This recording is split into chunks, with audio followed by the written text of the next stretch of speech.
करें तो भारत जो है, भारत का संपूर्ण क्षेत्रफल 32,84,263 वर्ग किलोमीटर है। ठीक, कितना है? 32,84,263 वर्ग किलोमीटर, जो कि हमारे पूरे विश्व में जितना स्थलीय भाग है, संपूर्ण विश्व का 2.4% भाग पर फैला हुआ है भारत में।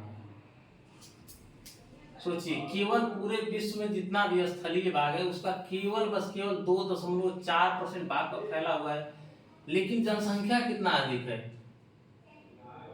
लगभग 140 करोड़। विश्व का दूसरा देश दूसरा देश कह सकते हैं, कहीं कहीं तो पहला देश, लेकिन अभी जब नई रिपोर्ट आएगी, जनगणना रिपोर्ट, तो उसमें हम बताएंगे कि पहला है या दूसरा है, लेकिन फिलहाल हम दूसरा ही कहेंगे।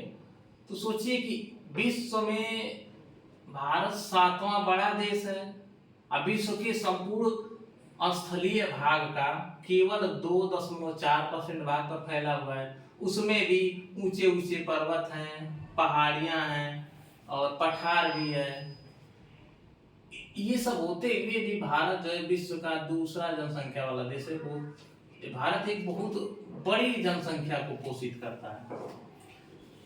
तो जैसा पहले बताए हैं कि भारत विश्व का 7वां बड़ा देश है, तो विश्व में सबसे बड़ा देश जो है रूस है, उसके बाद कनाडा है, फिर चीन है, यूएसए है, फिर चीन है, फिर ब्राजील है, फिर ऑस्ट्रेलिया, उसके बाद भारत।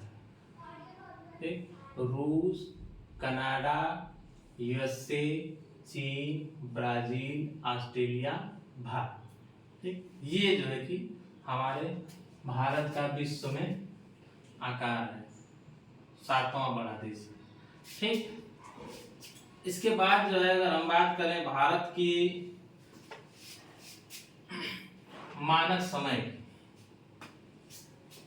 अगर भारत के मानक समय की बात करें तो हम भारतीय मानक समय रेखा जो है हम 82.5 डिग्री पूर्वी देशांतर को करते हैं।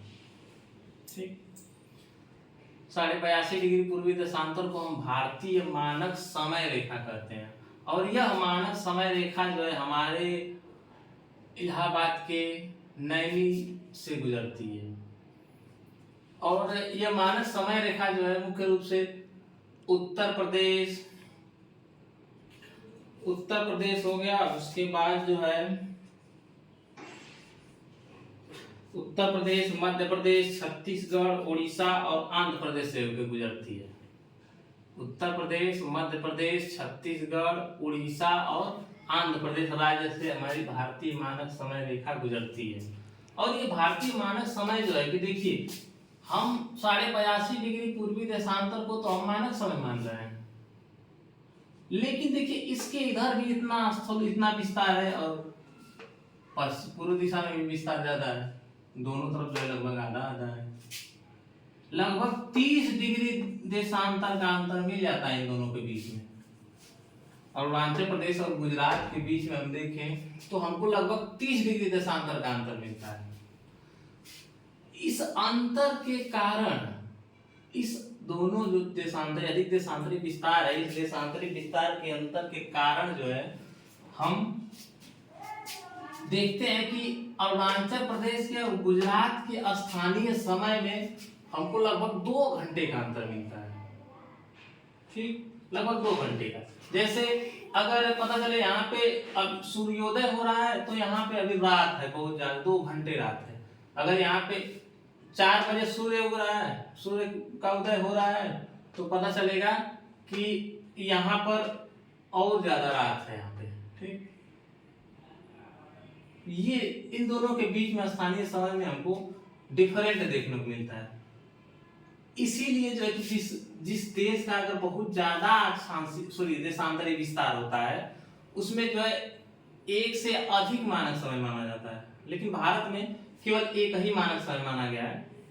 और जो ये मानक समय रेखा है, ये हमारी भारतीय मानक समय रेखा जो है, ये जो ग्रीनविच मीन टाइम है 0 डिग्री देशांतर जो कि लंदन से होकर गुजरती है, उससे जो है कि 82.5 डिग्री पूर्वी में है उससे अगर हम टाइम की बात करेंगे तो 5.5 घंटे आगे है।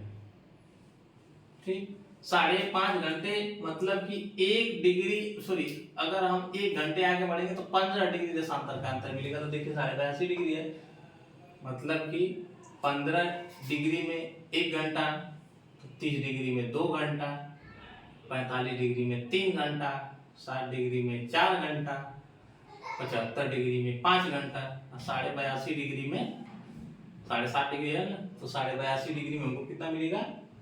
5.5 घंटा का अंतर, वो भी 5.5 घंटा प्लस में आएगा। अगर लंदन में अगर 12 बज रहा होगा दिन का, अगर दिन का लंदन में 12 बज रहा है, तो हमारे भारत में 5:30 बजेगा शाम को।